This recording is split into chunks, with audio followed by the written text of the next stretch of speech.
Hello there, water signs and people with water dominance in their chart. This is your weekly sacred directions reading from the Oracle of the Feather Crown Tree. I'm going to explain all the positions as we move through this reading. There is a timestamp below if you want to jump ahead to the intuitive interpretation, as I do start with readings from the books by the authors first. Right away, I just get such an uneasy feeling when I look at this reading. So we'll see what comes out. I really have no idea, but I'm just like on a visceral level, I'm just getting a strange vibe. Although I'm getting one at least really, really good vibe. So we'll just dive in here and see what's going on. So we're going to start with the center card. This is from the Oracle of the Radiant Sun. And this is going to be representing your will this week. So what's really driving your decisions? What has you feeling ambitious? What, motivated? And you have egotism. And it's got a very awkward human-headed rooster on it here. So this is representing Mars in Leo. A strange bird, half cockerel, half man, crowned, stands proudly for all to see. Above is the Leo sun and the royal Egyptian scarab to show the eminent position of the cockerel. The fiery planet Mars in the fiery sign Leo indicates that people with this planet sign aspect will be most fulfilled using their energy in expansive and showy creative ways. Doing things on a big scale has appeal for this character. More especially if an audience is involved, the tendency to take over and lead others is also strong for this personality type. This dynamic combination of planet and sign inevitably indicates a powerful mutual attraction to the opposite sex, or we'll say the energy. Mars Leos has a strong sex drive that needs plenty of activity and appreciation. A great deal for this drive and passion can manifest itself as creative talent and would be worthwhile to develop. Competitive sports and games have great appeal to people with this combination, and they usually have a talent for working with children in an entertaining or creative way. With Leo's entrepreneurial abilities, this card often indicates a talent for coaching the young in sports, at which Mars Leos can excel. The need for appreciation and admiration is strong. However, with this combination, the personality makes for a great deal of showing off and over-the-top behavior. Negatively, this may appear to others as authoritative and dictatorial. When this card is drawn in a reading, questioners are advised to look at themselves and their current behavior with regard to the question. The egotism card may indicate that they need to be less bullying and do more to earn the respect of others. So that's interesting. It's got like kind of a two sides to the same coin type of thing. Okay, so we're going to move over to the East position. This is the fire element, and it's representing passion and spirituality. So from the Dragon Oracle, we have the golden orange dragon. Expands your light for ascension. Be a peaceful warrior. Help those in need. Remember your magnificence. This card connects you with the illuminated Archangel Metatron, as well as his powerful ascended dragons. You are on your ascension path, and golden orange dragons are pouring high frequency light into your aura to attract the attention of the masters, angels, and unicorns who are guiding you. Drawing this card suggests it's time for a push forward on your ascension path. Do you need to meditate more or examine and release old stuff? or embrace who you truly are and recognize your magnificence. Tell these dragons what you need in order to take the next step on your journey into the higher frequencies, and they will help you. Call on them for support, and they will provide it. They are wonderful companions and friends. Okay, and then we're going to move south to our card for the element of water, and this will be speaking about your emotions. We're taking the card from the Power of Hawaiian Wisdom, and you have tapa, the bark cloth, representing union. This is such a gorgeous image. I'm in love with it. Tapa symbolizes partnerships, associations, and boundaries. When two individuals unite, they become interdependent. Lovers become bound in a single tapa, so that what one does may affect the other. Therefore, tapa teaches that healthy partnership require clear communication. Tapa pounding is hard work. The mallet is called hohoa kua. It means to bind, to club, a companion, a friend, an associate, a partner. A closely related word is kapa'aia, which means to give a name to. Naming something provides a way of knowing not only what something is, but also what it is not. Sometimes it is important to specify boundaries in a relationship, because each of the participants may have a different conception of what the relationship is about. For example, we are committed. We are just friends. I want monogamy. Establishing boundaries by describing the nature of a relationship helps to protect the vulnerable child that resides within each of us.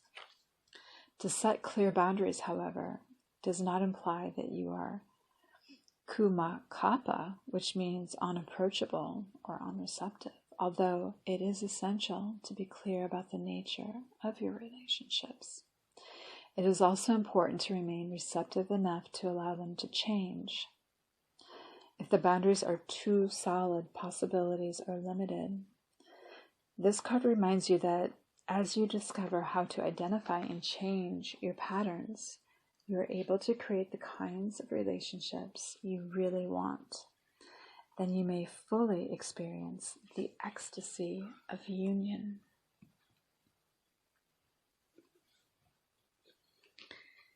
And the card in your west position representing the earth and things that are physical, including your body, will be from the Dream Time reading deck, and you have cicada transformation. Of all the insects that go through major transformations, the cicada is one that spends the longest time in its chrysalis form.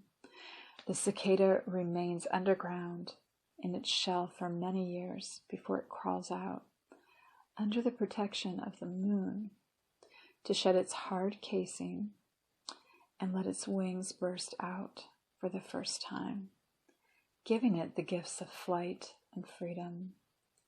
Cicadas are a common sight and sound of the summer. As the weather heats up, these small insects make their way out of the ground and up into plants and trees. There they are surrounded by their kin, mating, singing, and communicating. The cicada's message is one of transformation. It asks you to trust in your own personal growth. You are always growing and changing. However, you may be experiencing a time of stagnation when you are struggling to find your path or purpose. There may be external factors that seem to be pushing you in directions you are not ready for. Now is the time to find your voice, speak your truth, and let your heart song be heard. Let yourself discard the shell that no longer fits and allow yourself to be unlimited, free to be who it is you were always meant to be. And your last card in the north position, representing the element of air, which is dealing with your communication and thoughts, is Vulture from the Aztec deck. Its key themes are riches, wealth, and possessions. I'm noticing it's kind of mimicking the center card. It's kind of two birds that are strutting. If Vulture makes an appearance in your reading, be glad for the attention. A rich, long life may lie ahead of you. At the very least, you can expect abundance around whatever your issue or question addresses. Vulture can cleanse your life of useless clutter, of bad habits, and shed memories. This kind of house cleaning makes room for new prosperity and abundance, for the accumulation of the kind of treasure that you deserve to enjoy. Vulture symbolizes wealth through polarity and balance.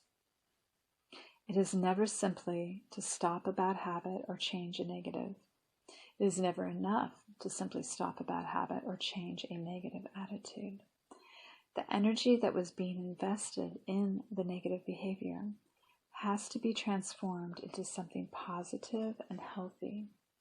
Without this transformation, the old habit or attitude is still hanging around, taking up space and tempting you to refocus energy in its direction.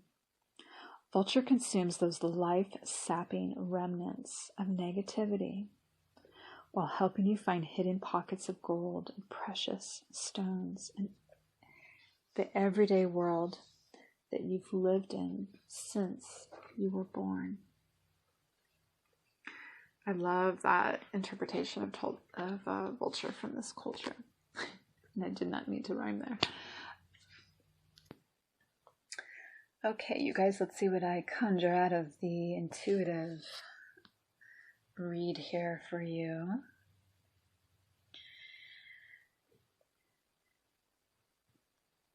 I feel like you're living in three distinctive worlds right now. And you're even looking perhaps at a fourth, or just like the one that you're actually in, you're looking at something that is definitely off in the distance. That's, not present with you. So there's this aspect of something really bright, almost of a higher heart in nature that you're disconnected from. It's a higher energy. There's also something ancient and sacred. It's a type of knowledge. It's encoded knowledge for you, and you're also not tuning into this. And this could be simply through some type of communication that you could access these two realms. You could simply meditate, or just search your thoughts, be with your thoughts, read about things.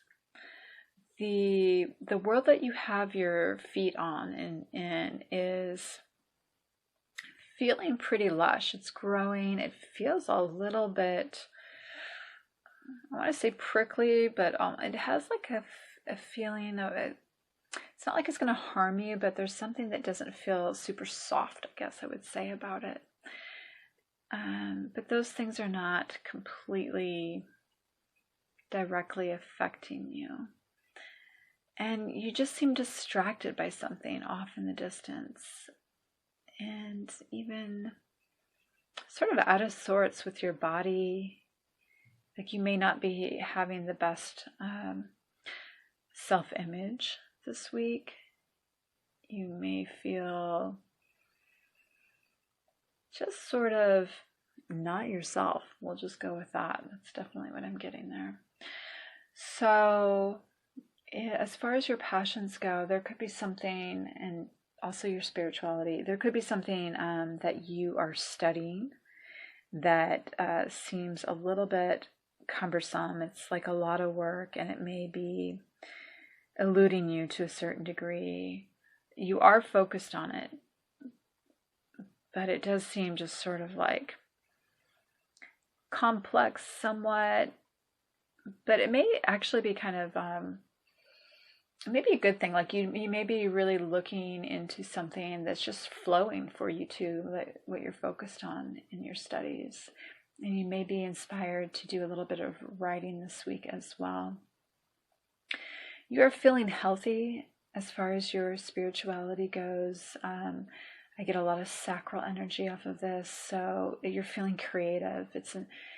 Your spiritual energy is helping you feel creative, even to the point of wanting to express this creativity, of putting it out into the world. So you may have some spiritual messages to share. And then I just, like I said earlier, I love this, the card in your emotions position here. It's stunning. So there seems to be a joining of emotions. Like you seem to be balanced as far as like any male female emotions go, giving and receiving. You're just enveloped in a very healthy space. You may be getting a lot of stimulation from your environment that's making you feel very secure emotionally.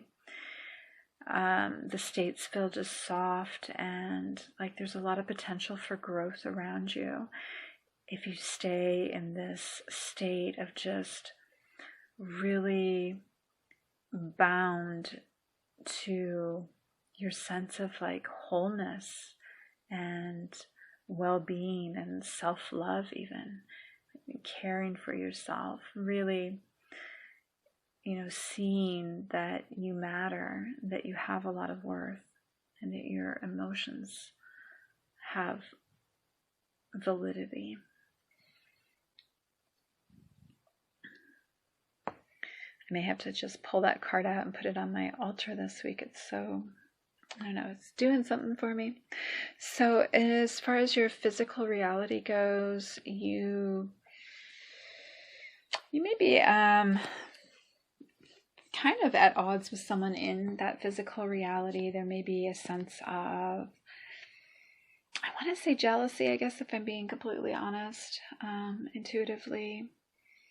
But I also kind of go to love. So maybe you have a bond with someone that you love in your physical space. Maybe you are physically intimate with someone that you're bonded to with love, and maybe there's some jealousy coming up with that. But there's still a lot of love, and you still are alike one another. You're very familiar to one another. And so I think because of that, you haven't completely disconnected. Like you are able to communicate still and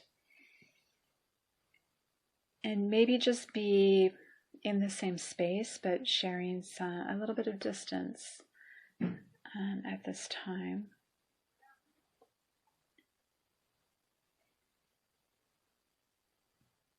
That could be, with yourself too. You may be feeling a little bit fragmented, like one part of you feels one way and another part feels the other, and you just kind of have two aspects of self that may just feel a little bit estranged from one another.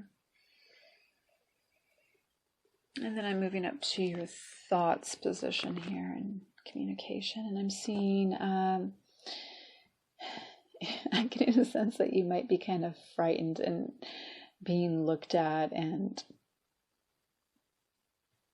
kind of in this great new world, like you're standing on the precipice of something new, and there's just really kind of bizarre, kind of almost like a psychedelic vibe to the energy coming in, like maybe even very new agey. So you might be dealing with some very creative people that are part of this new environment that are starting to integrate into it, and you may be kind of in the center of it, maybe as a leader with it, and you may be just kind of stunned for now by it all. You're definitely not like in this space where you're feeling like you're soaring and at ease, but you're there and you will prevail. So I think you're just making some adjustments in this realm, and it's kind of bizarre and thrilling to see. So I'm kind of excited to see what's going to unfold for you in that dimension this week. And that's all that I have for you. So thanks so much for being with me for this reading. You guys take care. Sending you love. And I have other readings through different playlists. If you want to check any of those out, I'd love to share those with you too. Thanks so much.